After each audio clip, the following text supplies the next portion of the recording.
Hey everyone, my name is Rooster, and welcome back to Mechabellum.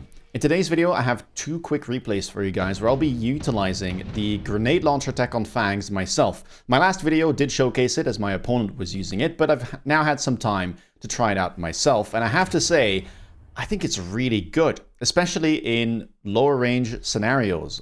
So either defending or sometimes even in headbutts, it can be extremely powerful. And well, game one here, I get my favorite specialist, Elite, and we start with a Fang Ball pack. Typically, Fang Ball is a little bit awkward, but if you're planning to go for Grenade Launcher, it's really not that bad. And, well, I mean, the pairing of the starting pack and the specialist does give you 5.7k hit points here. My opponent doesn't have that bad of an opener either, at least in terms of hit points, with Spider Marksman. Of course, it can have really bad matchups, but at least I don't start with Sabers here, which is kind of okay for him.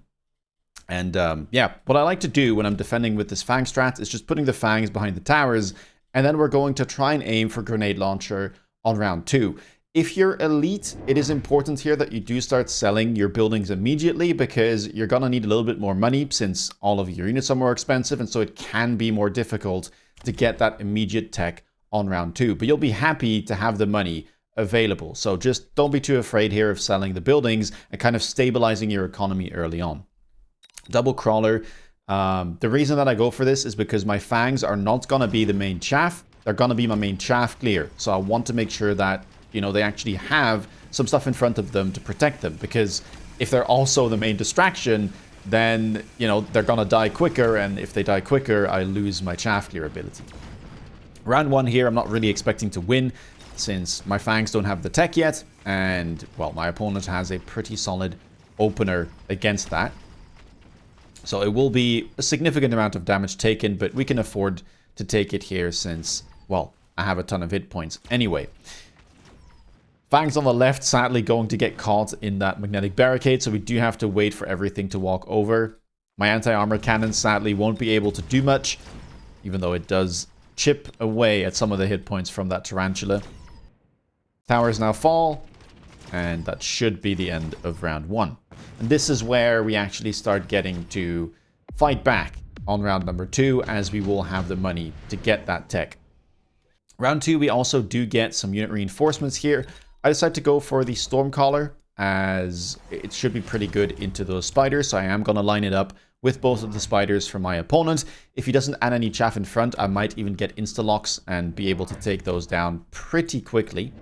And here we go for Grenade Launcher, as well as one more Fang on the right to try and kind of stabilize against this Crawler pack, and one Crawler in the back middle, just to add a little bit more chaff to the board. And now we're pretty much set already. Okay, looks like I go for a different option here, as I want to try and attack that left tower. Not a bad move either. You know, try and regain some tempo by throwing a Crawler at the tower. My opponent went for the double Void Eyes, one on my flank and one here on the left side.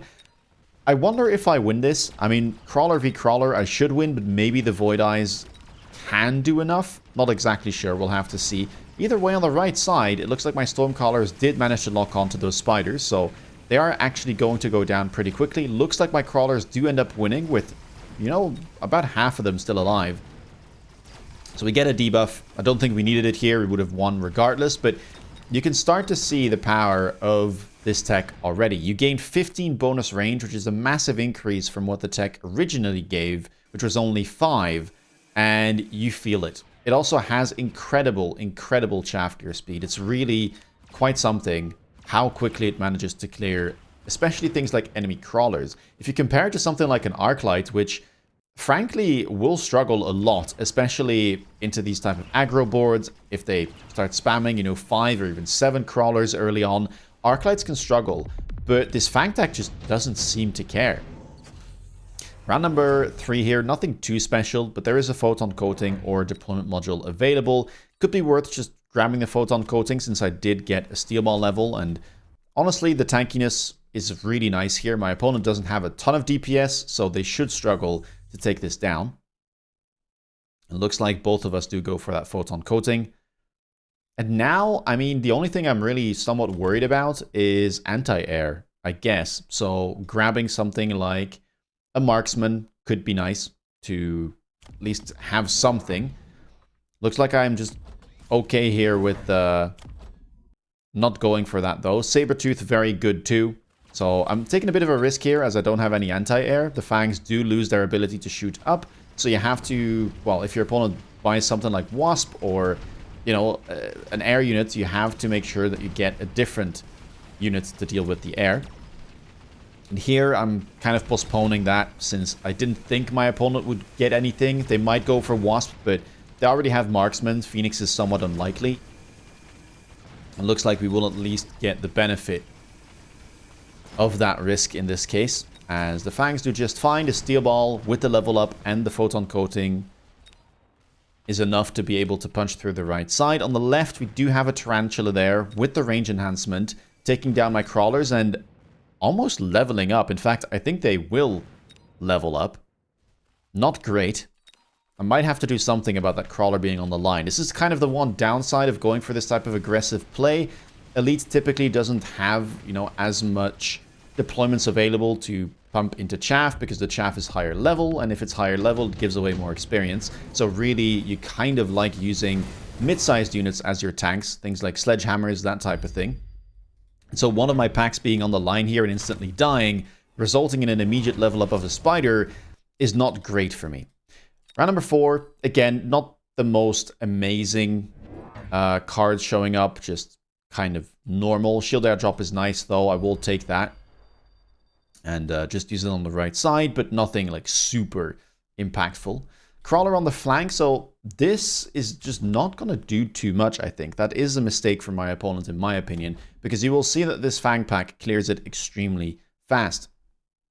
I add another Sabertooth, and now I do get punished for my lack of anti-air, as my opponent finally buys a Wasp. So, even though we might end up winning here, as I don't know what my Saber is doing, but driving sideways, I guess. I should be able to at least beat the ground, I think. The left side Sabertooth, even though he's leaning, not exactly managing to get much done there. Just gets stuck on Chaff, sadly. So I probably do need some Fangs all the way in the front of the tower. The ones in the back just not arriving quickly enough. The right side is doing well. The left side is struggling a bit. I think I ended up even selling perhaps that crawler there. And level up my tower. I don't really want to have to deal with this left side right now. And I'm perfectly happy just leveling up that tower and trying to, you know, consolidate the right side of my board. If we don't end up winning here, I mean, the Wasps are annoying and my Sabers don't have a tech yet, but that's all good. Again, we have a lot of hit points. I don't have to stress about losing this round. There's tons of things I can still do. Adding Fangs in front of the tower. We get a unit drop here, which should allow us to deal with the Wasps. There is a Typhoon in there, which I'm pretty happy to pick up. It wouldn't be my first choice against Wasp, but it will do the job here if I put them all the way in the back. They shouldn't be targeted, and I should be able to just take down, you know, at least a couple of packs of untacked Wasp. If I didn't get it here, I would probably end up buying something like either Mustangs in the back with range or perhaps a Farseer. I think those would be the better options. Even more stuff being added on the flank now. Not sure what that's about. I think the main thing is he just wants to pull away my units so they don't end up chaff clearing the front. But these are dead deployments and they will just be feeding me experience. I finally also have the money now to get the first tech on my Saber, which is going to be that range enhancement. And the left side, again, I'm not really too worried about. So we just level that tower.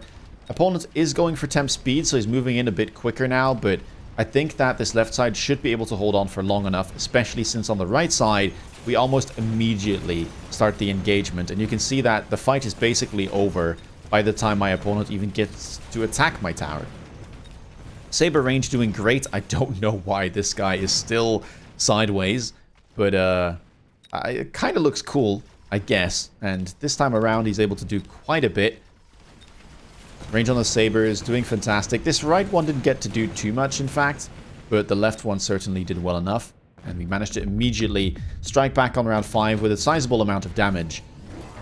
Round number 6, there is additional deployment slot, which is nice, but kind of hard sometimes to make use of. I think I could grab it here, since we are kind of in the later stages of the game, and I should have enough money, and I'm probably planning to just play small units, so more Fangs, more Sabers. I end up going for the portable shield instead, which I think is a fine thing to do as well. Elite typically is more about kind of quality over quantity anyway. And especially if it's a bit earlier, I would likely have skipped this or, you know, not even have thought about it, because it's just very hard for Elite to make use of this in earlier rounds. Double fangs in front. They will end up getting targeted by these tarantulas, but the main job is kind of just making sure that they start clearing these front chaff packs from the opponent. You can see that the fang have quite a bit of range already. I didn't really mention this, but round 2 you want the grenade launcher, and then you probably want to have range on your fangs by round 4. So really try to go for that double tech. And then your DPS, your tanks are just going to remain unteched until, well, you've managed to tech your fangs.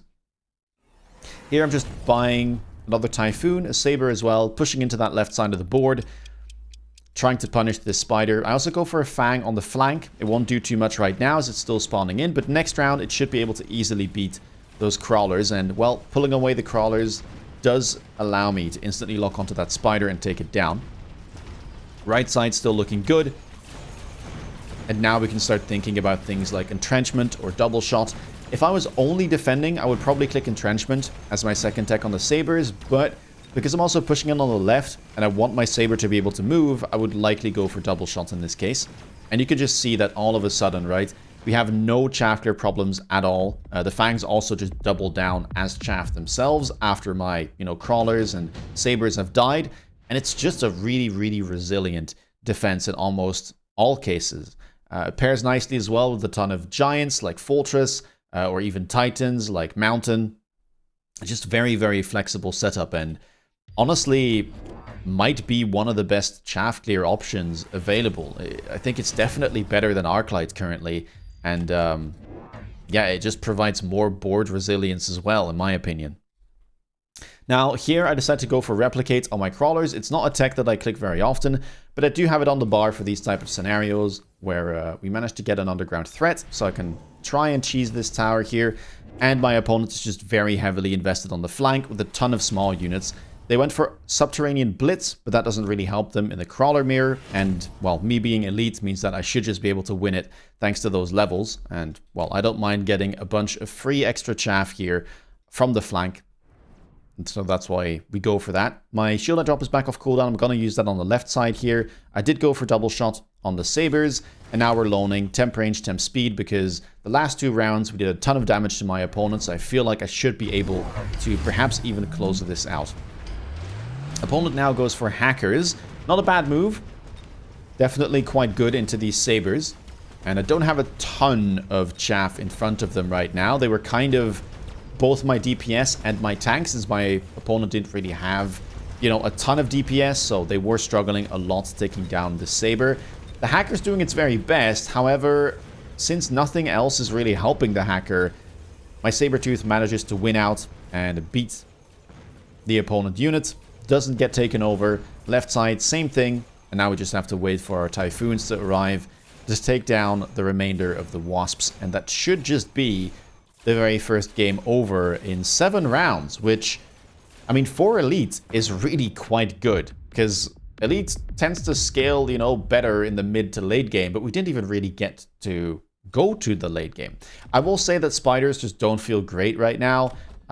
Anytime you can get your hands on sabers from a unit drop, or especially if you're Elite and you get them at level 2, it is just such a pain for spiders to deal with. You really can take them out very, very quickly. Anyway, that was one of the games I wanted to showcase. Let's go to the second one, where I actually end up playing in a headbutt. All right, here we are. So second game, this time around, we're going to be playing more aggressively. And I'm going to be picking that Fang pack with the sabers.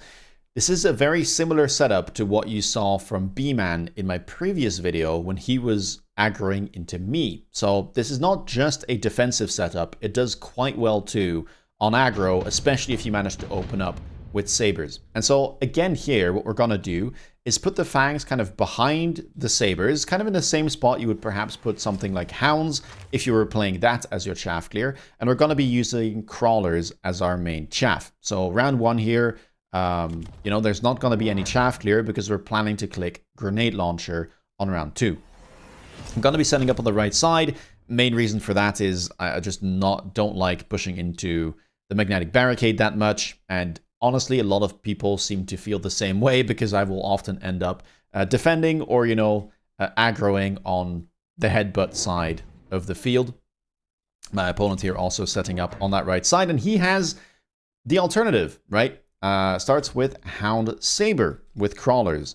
And so here we really get to kind of see how this tech performs in this matchup, which is kind of, the meta version, I guess, currently. At least it's definitely the most played variant of Saber aggro.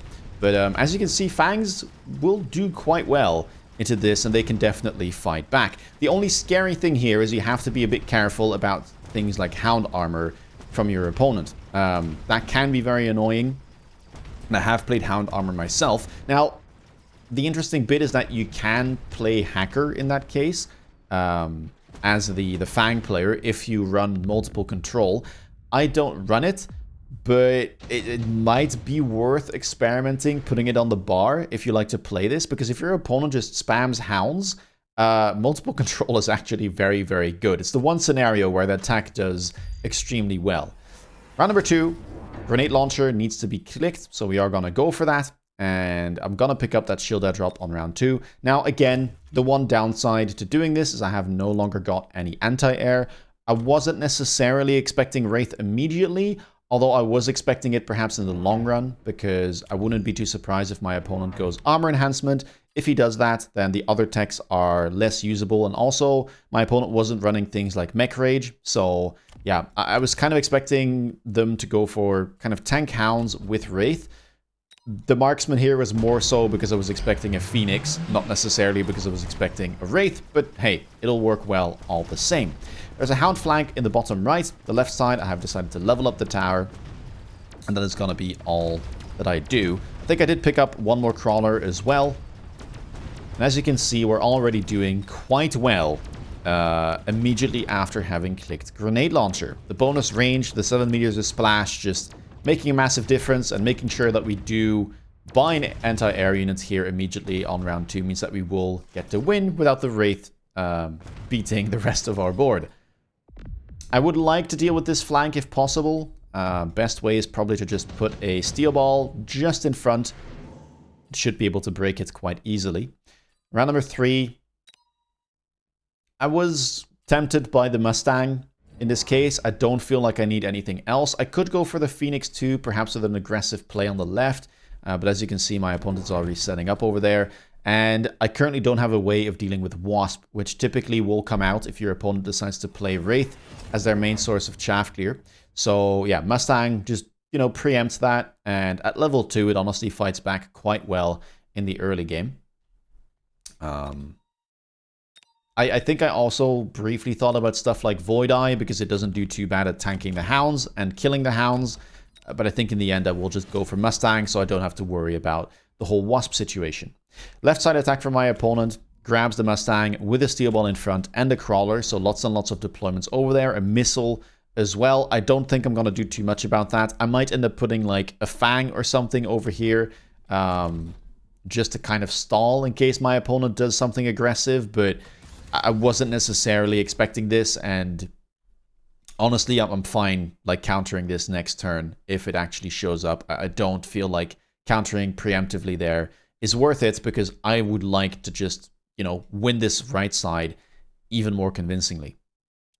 Mustang is going to go in front. I don't want it to get pulled towards the flank, so I'm going to put it in front of the tower in this case. Steel ball in front of the shield should take it out. I'm going to go for a second marksman on the left here with immediate aerial specialization, because I wanted to basically force my opponent to either, get out of the air or commit to it with Wasps or range to keep the Wraith out of harm's way for a little bit longer. And I like this tech. If you can afford it and you don't need, to do anything else, you've got all your deployments down for the round, I think it's a fine thing to do. My opponent had to buy the unlock for the Wraith, use the deployment. If they decide to now sell out of it, that's perfectly fine by me. I will just keep the marksman, and it basically prevents any any air units from being purchased. Left side attack does get my tower, but I just crush the right side before it really matters. And so already our early game looking great, I have to say. Round number 4, we do get Ion Blast, and I probably should pick this. My opponent doesn't go for it, perhaps wants to attack this left side, gets access to that Typhoon, and puts the laser sight on the Wraith. I was afraid of Ion Blast, and I honestly think my opponent should pick it here, because I'm very heavily invested on this right side. It's just a straight line of units, and Ion Beam on round 4, it's just good. I mean, you can't really go wrong with it. It only has a 3-round cooldown. You'll see it again on round 8. It buys back tempo, in this case, for my opponents, which they kind of need. They're down to 2k already. So yeah, I definitely think that should have been picked up. And I don't think it's worth staying in the Wraith here. I like this play, the Armor Hound. I think that is good. Now, I do have some Fang levels already, which means I am getting over the threshold of the 60 damage reduction, at least for level 1 Hounds, pretty easily. The level 2 Hounds are a bit more of a problem. I only deal 6 damage per shot against those. And so already here I was starting to think, alright, if I can keep the Fangs a level up against the Hounds, I should be fine. But I probably have to start thinking about, you know, how am I going to kill those Hounds? And that's why I like to immediately start thinking about Titans. I think most of them perform well into these type of Hound-based boards. Mountain is great. Factory, especially with HE, might just be the best. And even Abyss, honestly, does a pretty good job of often lining up the Hounds. And, well, it's really good against most ground-based tanky units like Saber or Fortress. So that was where my mind was going. I could go for something like Raiden, but I just don't like how slowly Raiden fires. Same for Scorpion. So I was really kind of gearing more towards something like the Titans. And the nice thing about my board is that it fits Titans pretty well. Most of my units are small in this case, so I don't have to worry too much about getting double countered, basically, right? If my opponent has to build an anti-Titan unit, it doesn't really do much against the rest of my field. Round number 5, redeploy, worth thinking about. Wasp Swarm, perhaps, as well, something to consider. Left side, we did oil, so nice slowdown there. And I might need to add something to perhaps stall. Because Steel Ball into my level 2 tower, it will keep falling. And the question is whether or not I'll be able to keep winning this right side very quickly. Decided to go for the Nano Repair instead. I felt like there wasn't much that I wanted to move across. And I did have a level 2 Sabertooth, which might allow me to kind of buy some time. I don't have money right now to immediately go for a factory. And my plan was to put it here in the corner, so it immediately attacks this Hound Pack and that one. We'll go for Phantom Rays to kind of try and threaten the air, because my opponent didn't have great anti-air DPS. They have okay anti-air chaff clear in the form of the Typhoon and Wraith, so I wouldn't really go Wasp, but Phantom Ray quite good at defending these flanks and could potentially also annoy those units from my opponent. So that's what I decided to do as a kind of in-between round, as I would kind of like to buy a Titan the next. And if I can somehow, you know, get my opponent to invest into an anti-air unit next round, that likely won't be able to deal with a factory too well. So it's kind of a 2-for-1, right? I both punish the lack of anti-air from my opponent, I deal with the flanks, but I also kind of make sure that the units my opponent is going to buy next round doesn't accidentally end up countering my Titan. Looks like this time around we do struggle a bit more, as the Hounds are starting to scale. Some of them are now level 2. The armor is really hurting my Hounds. There's not that much anti-air left though, so even though it's a pretty convincing win all across the board, the Typhoons are going to have to travel over, and my Phantoms might be able to just clear up a whole bunch of enemy units, preventing us from taking a lot of damage. Now, granted, we were healthy anyway, so not like that important, but any hit points you save could end up mattering in the end. Don't think we'll win here, but it will be very close, and in fact, almost every single Hound pack goes down, and we only take a sliver of damage. Round number 6, again, we see additional deployment slot. I am going to skip it once again, because I had a plan in mind, which was to buy that factory, and it'll be difficult for me to make use of the mass deployments. Range now comes out on the Hounds, 2 of them level 3. Things are getting a bit scary. My opponent decides to go for some Phoenixes here to deal with the Phantom Rays. And that's kind of what I meant, right? Going Phantom Ray makes my opponent invest in an anti-air unit. And, I mean, Phoenix is good DPS, but I wouldn't exactly trust it to take down a War Factory. Now, my factory is in a bit of a precarious position, and there is a level 2 Sabertooth here. I don't have the money to immediately go for high explosive or something like Launcher Overload, so it might end up dying, but it still should do a decent job of, well, just fighting back and buying a lot of time. Left side, I'm not doing too much. I was kind of fine with, you know, how long we were stalling for, and I'm trying to make sure I win the right side. This is often a good thing to do. If you're lost around, try and just focus on one side of the board and win over there, right? Don't try and win both sides at the same time, because you'll often just end up making a board that just ends up losing again, because your opponent, you know, was already winning before, and they will likely have strengthened either side of their battlefield.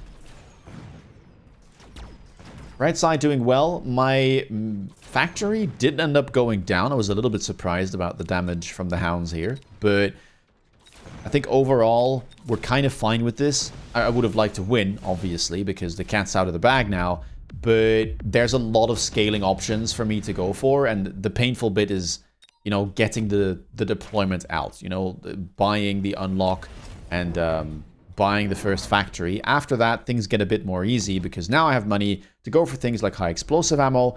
I even have money to go for a second tech, which is going to be Launcher Overload in this case. The only reason I am double teching is because, or double teching without the range, rather, is because I'm on the line. Normally speaking, if I was playing a bit further back, I would likely have gone for range and HE, but in this scenario, you should be able to get away with Launcher Overload. I am going to keep this this factory on the line. I kind of wanted to see what my opponent's response was. I didn't think that there were a lot of great anti-factory units in here, Scorpion being like the biggest counter, but I don't really think that Acid Scorp is that good into factory, especially if this goes for another round. I can sell this, move it back, go range, and I should be completely fine. And the Acid might even end up hurting my opponent at some points, because, well, we are both on the line. So if I just like move back my units here at some point, I should be okay. Left side, we add a factory. This time, it should just be able to counter whatever was attacking. I had a marksman there already, so the Phoenixes will get taken down as well. And as you can see, the factory fights back kind of fine when you put a Scorpion in front of it. I mean, the Acid did land, and my factory is sitting inside of it, but the passive damage tick from Acid is not that high, and you really want to basically utilize the attack boost that it gives your units, or the damage boost rather. And well, that's not what my opponent managed to do here, and because I have 2 Titans on the board, we just end up winning on round 7. So yeah, that is kind of what this Fang tech tends to do. We didn't even go range in this case, because I didn't feel like I needed it, since, you know, the opponent was so close, but it's really, really very good at chaff clearing for how cheap it is. And again, I just think that it provides more resilience than something like an Arclight, which will often have to get double teched and gets taken out a bit more easily sometimes. Yeah, I hope you guys liked this. If you did, please leave a thumbs up. Let me know down in the comments below whether or not you've tried this out or seen it, and whether or not you like it. I would definitely recommend that you do try it, either on defense or, you know, in this type of a headbutt. Do be a bit wary of, you know, any air units, but as long as you do, you should be completely fine. With that being said, take care, guys, and see you in the next video. Bye-bye.